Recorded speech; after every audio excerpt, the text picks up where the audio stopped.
عزیز طلبہ السلام علیکم ورحمۃ اللہ تعالی وبرکاتہ۔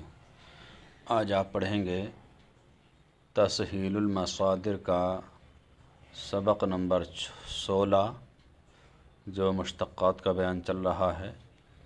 اس میں فاعل کا بیان ہو گیا، آج اس میں مفعول کا ہے۔ یہ ہے اس میں مفعول کا بیان۔ اس میں مفعول، یہاں سے تعریف شروع کر رہے ہیں، کسے کہتے ہیں اس میں مفعول؟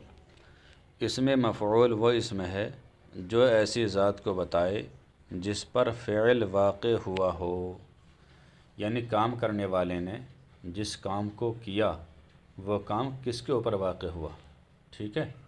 جیسے مثال کے طور پر زید نے کتاب پڑھی، تو زید فاعل ہو گیا، کام کرنے والا، اور کام کیا تھا؟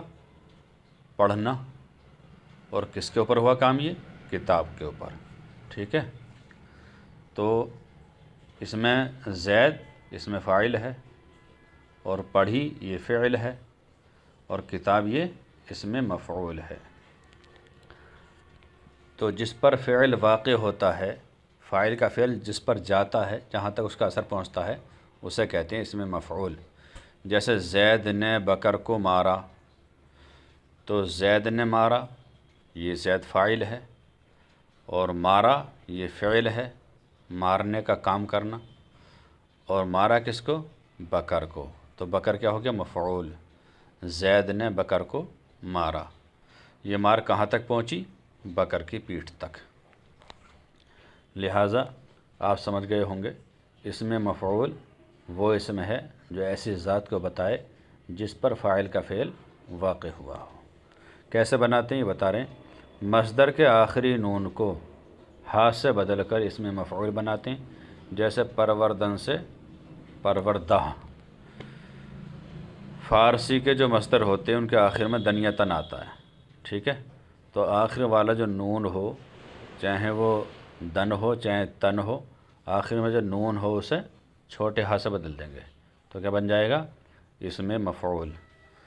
انہوں نے کہا مصدر کے آخری نون کو، کہیں ایسا نہ ہو آپ شروع والے کو بدل دیں، جیسے نالیدن رونا، تو نون تو شروع میں بھی آیا، نون آخر میں بھی آیا، تو کون سا بدلنا ہے؟ آخری والا جو پورا نون لکھا ہوا، ٹھیک ہے؟ اسے ہا سے بدل دینا ہے، بس اس میں مفعول بن جائے گا۔ جیسے پروردن سے پروردہ، گفتن سے گفتہ، خواندن سے خواندہ، ٹھیک ہے؟ اسی طرح ہر مصدر سے آپ بنا سکتے ہیں۔ یہ گردان آگے اس کے دو صیغے آتے ہیں اس کے بھی، پروردہ پالا ہوا، پروردگان پالے ہوئے، ٹھیک ہے؟ یہ آ گیا اس میں تفضیل کا بیان، یہ بھی مشتقات کی ایک قسم ہے۔ اس میں تفضیل کیا ہے؟ تعریف کر رہے ہیں۔ اس میں تفضیل وہ اسم ہے جو کسی کام کرنے والے کی بڑائی ظاہر کرے، ٹھیک ہے؟ اس میں جو کام کیا جاتا ہے، ایک تو نارمل کام ہوتا ہے کہ فلاں نے یہ کام کیا، ایک ہوتا ہے زیادتی دکھانا، بہت زیادہ کام اس نے کیا، تو اس میں زیادتی دکھائی جاتی ہے فاعل کی جانب کو، ٹھیک ہے؟ اسے کیسے بناتے ہیں؟ اس میں فاعل کے آخر میں تر زیادہ کر کے اس میں تفضیل بناتے ہیں، ٹھیک ہے؟ لفظ تر اس میں فاعل پر بڑھا دیتے ہیں، تب یہ اس میں تفضیل بن جاتا ہے۔ جیسے پرورندہ، یہ کائے کا صیغہ؟ اس میں فاعل کا صیغہ ہے، کیونکہ پرور امر ہے، اور امر کے آخر کو زیر دے کر اور ندا بڑھا کر اس میں فاعل بناتے ہیں، ٹھیک ہے؟ تو پرورندہ سے پرورندہ تر، پرورندہ کا معنی ہے پالنے والا، نارمل طریقے پر ہے، اور پرورندہ تر بہت زیادہ پالنے والا، ٹھیک؟ یہ گردان آ گئی اس کی، گردان اس میں تفضیل دیکھو، یہ پہلے صیغہ واحد کا، پرورندہ تر زیادہ پالنے والا، پرورندہ تران یہ جمع کا صیغہ، زیادہ پالنے والے، ٹھیک؟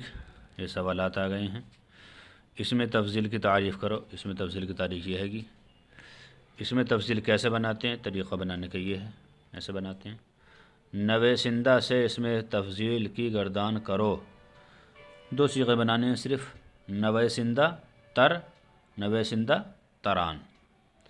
نویسندہ تر زیادہ لکھنے والا، نویسندہ تران زیادہ لکھنے والے۔ چوتھا سوال ہے بخشندہ تر کا ترجمہ کرو۔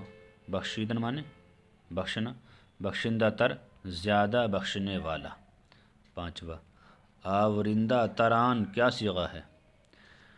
آورندہ تران، دیکھو اس میں الف نون زائد ہے تو یہ کیا ہے؟ جمع کا صیغہ ہے۔ چھٹا، زیادہ ڈھونڈنے والا، اس کی فارسی بناؤ۔ ڈھونڈنے کی ہے جوئندہ، تر زیادہ، جوئندہ تر زیادہ ڈھونڈنے والا۔ نوشندہ کا ترجمہ کرو۔ نوشیدن معنی پینا، یہ واحد کا صیغہ ہے اور یہ اسم فاعل کا صیغہ ہے۔ نوشندہ پینے والا، صرف پینے والا، اسم فاعل کا صیغہ ہے۔ جوش، نوش یہ امر ہے، امر کا آخر کو زیر دے کر ندا بڑھا کر یہ اسم فاعل بنایا ہے، لہذا نوشندہ معنی پینے والا۔ زیادہ کھانے والے، اس کی فارسی بناؤ۔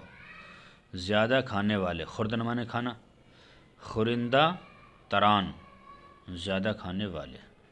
یہ آ گیا اس میں ظرف کا بیان۔